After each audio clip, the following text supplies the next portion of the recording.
नमस्कार, मैं हूँ एस्ट्रो वास्तु एक्सपर्ट सावी सिंह। आज हम बात करने वाले हैं कि 7 सितंबर से 21 सितंबर तक रहने वाला है पितृपक्ष का समय। और काफ़ी सारे लोग ये ऑलरेडी जानते हैं कि इस बारी जो पितृपक्ष की शुरुआत हो रही है 7 सितंबर को, उसी दिन चंद्र ग्रहण जो है वो भी पड़ रहा है। और इस बारी का चंद्र ग्रहण जो है वो भारत में दृश्य होने वाला है।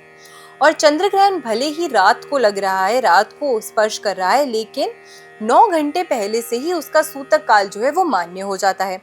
यानी कि जो पहला श्राद्ध है, पहला पितृपक्ष का श्राद्ध है, उस दिन चंद्र ग्रहण होने की वजह से सूतक काल रहेगा, जिसके कारण आप कुछ ऐसा समय है जिस दौरान आप जो भी पूजा तर्पण आदि है वो नहीं कर सकते हैं। तो इसीलिए सबसे पहले किस समय आपको ये जो पितृ श्राद्ध है वो करना चाहिए, इसी के साथ में पितृपक्ष के दौरान किन चीजों का खास ख्याल आपको रखना चाहिए, किस विधि को फॉलो करते हुए आपको पितृपक्ष का ये जो श्राद्ध की प्रक्रिया है वो करनी चाहिए, कौन श्राद्ध कर सकता है, कौन नहीं कर सकता है, इससे जुड़ी हुई जितनी भी जानकारी आपको चाहिए वो सभी जानकारी जो है वो हम आपको आज की वीडियो में देंगे।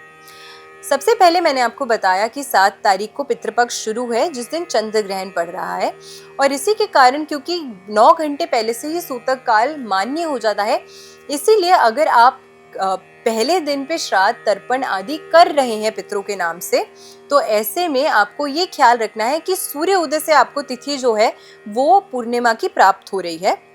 तो ऐसे में सूर्य उदय से लेके दोपहर के 12:57 तक ही, सिर्फ 12:57 तक ही सिर्फ आप कोई भी श्राद्ध से जुड़ा हुआ पुण्य कर्म आदि जो भी आप कार्य करना चाहते हैं वो आपको इसी दौरान, इसी बीच करना चाहिए, क्योंकि इस दिन चंद्र ग्रहण पड़ रहा है। दूसरी चीज, इसके बाद इसके अलावा 8 तारीख ऑनवर्ड्स जो भी दिन आते हैं, जो भी तिथियां आती हैं, उसमें आप अपने तिथि अनुसार, अगर आपको पता है कि पूर्वजों की, पितरों की एग्जैक्ट तिथि क्या थी जिस दिन वो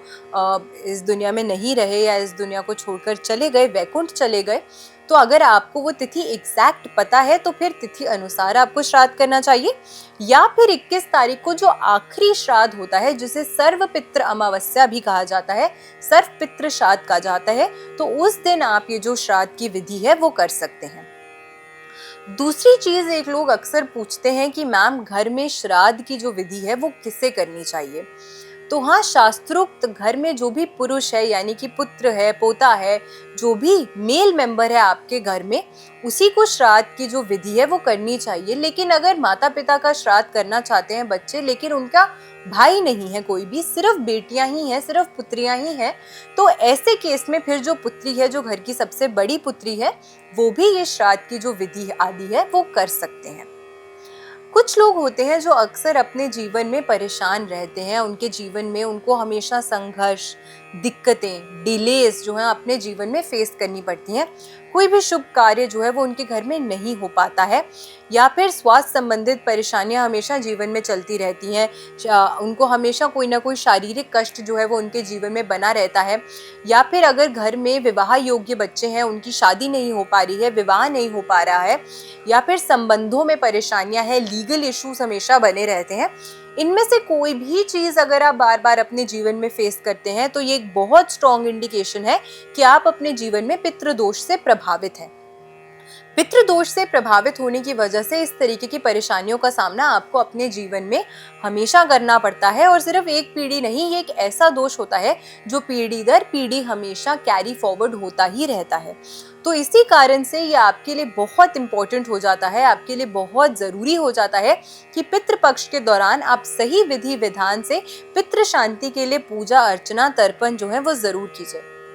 पितृ आपके ही पूर्वज हैं, इसीलिए ऐसा कहना कि कहीं ना कहीं उनकी वजह से आपके जीवन में संघर्ष या परेशानी आ रही है, ये गलत है। लेकिन हाँ, हो सकता है कि नियमित रूप से आपने शायद उनका ख्याल नहीं रखा, आपने उनका ध्यान नहीं दिया, जब वो यहाँ थे उनको वो मान सम्मान इज्जत आपने नहीं दी, जिसके कारण से वो अभी भी वैकुंठ में होने के कारण भी शायद वो मानसिक रूप से या किसी न किसी रूप से पीड़ा में है, और इसी कारण से वो आपको अपना आशीर्वाद जो है वो प्रदान नहीं कर पाते हैं। और जब पितरों का आशीर्वाद आपको प्रदान नहीं होता है, तो यही कहीं ना कहीं आगे जाके पितृदोष में तब्दील हो जाता है, पितृदोष में बदल जाता है।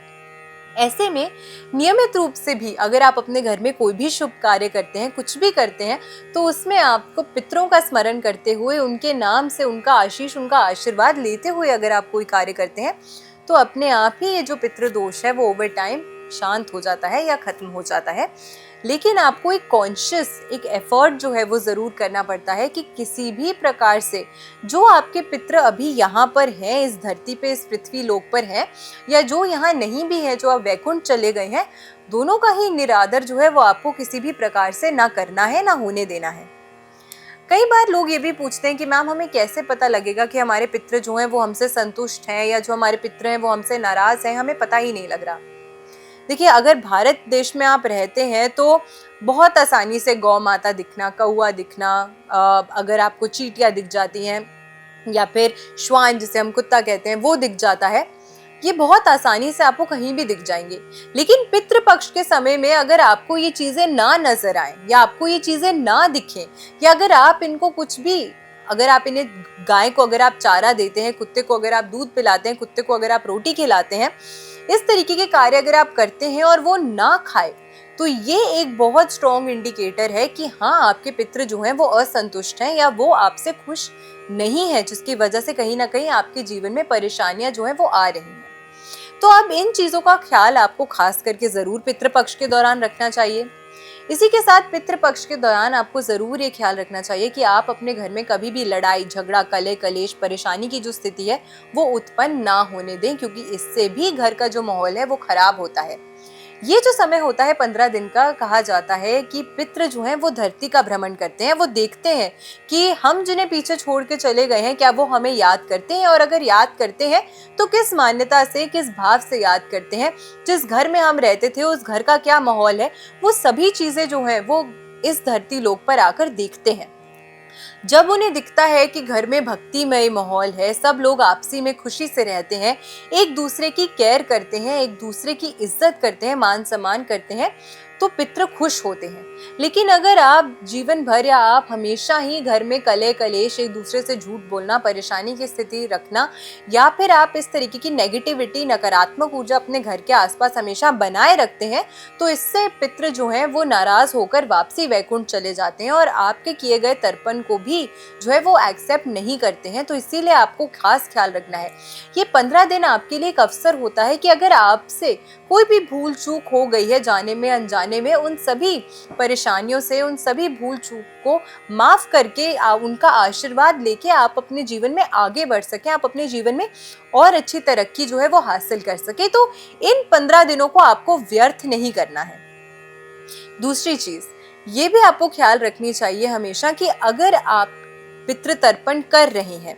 तो ऐसे तो आपको श्राद्ध, अगर आप अपने माता पिता का या किसी भी पूर्वज का आप श्राद्ध करते हैं, अपने घर में पितृ तर्पण करते हैं, तो ऐसे में सबसे पहले आपको दक्षिण की दिशा में या फिर नियमित रूप से पीपल में जल जो है वो जरूर अर्पित करना चाहिए, और साथ में उसमें एक कुशा जो है वो आपको शुद्धि के लिए इसमें डालकर आपको ये जल जो है वो अर्पित करना चाहिए। इसमें आप चाहें तो काले तिल भी डाल सकते हैं। इस तरीके से नियमित रूप से आपको सभी दिन पितृपक्ष के जो ये जल है वो आपको पीपल में या फिर अपने घर से ही आप अगर चाहें तो दक्षिण की दिशा में मुख करके आपको करना चाहिए। उनके नाम का एक दिया, आपको दीपक जो है वो जरूर प्रज्वलित करना चाहिए पीपल के पेड़ के नीचे, लेकिन दक्षिण मुखी, दक्षिण की तरफ मुख करके आपको ये जो दीपक है वो प्रज्वलित करना चाहिए, ताकि आपको विशेष लाभ अपने जीवन में मिले। चौमुखी दीपक भी अगर आप प्रज्वलित कर रहे हैं तो पहली जो बत्ती आप लाइट करें या पहली बत्ती जो आप जलाएं वो दक्षिण की दिशा की बत्ती होनी चाहिए। इस चीज का आपको खास विशेष ख्याल जो है वो पितृ पूजा के दौरान जरूर रखना चाहिए। पितृपक्ष के दौरान पितृ तर्पण के साथ ब्राह्मण का आदर सम्मान करके उनको भोजन दीजिएगा, उनको कुछ वस्त्र जो है वो ज़रूर भेंट कीजिएगा।